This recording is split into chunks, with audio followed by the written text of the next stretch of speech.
Welcome to Marcus Cooks. Medyo nakakasawa na yung pritong manok eh. Medyo nagkikrave naman tayo yung may sabaw. Tara, samahan mo ako. Luto naman tayo ng kinamatisang manok. Umpisahan lang natin yan sa pag-isa ng ating mga aromatics. So, andyan ang sibuyas, bawang at luya.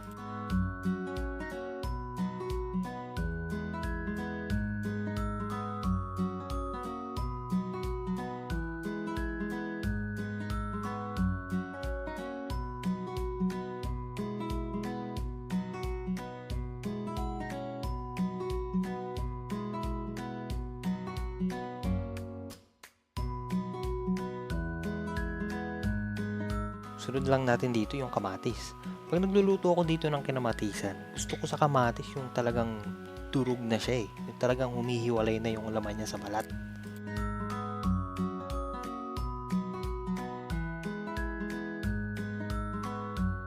Ayan, kapag ganyan na itsura ng kamatis natin, pwede na natin ilagay yung manok. Bali, sasangkutsahin lang natin tong manok. Tapos papatisan na natin ng kaunti. Tapos nun, tatakpan natin siya. Hahayaan nating mamawis yung manok para talagang kumapit yung taba niya dun sa mga aromatics na nilagay natin.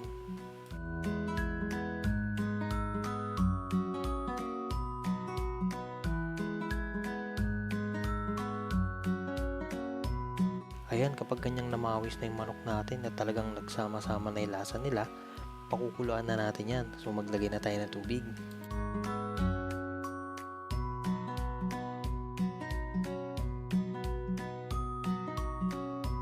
Ayan, nakakulo na yung manok natin. Itong kaunting idadagdag ko na sinigang mix, sarili kong style na to eh. Gusto ko kasi yung merong kaunting asim ba, yung kinamatisan natin.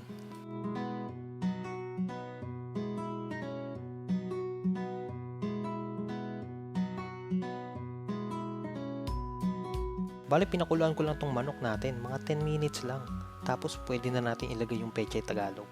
Sa gulay naman, mga 3 to 5 minutes lang napakulo para naman may crunch pa siya pag kinain.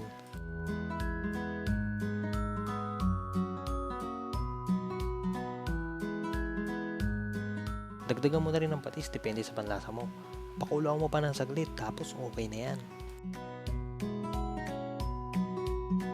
Tignan mo, sarap higupin na sabaw niyan. Subscribe ka na sa channel natin para updated ka sa susunod nating lulutuin. O paano? Salamat!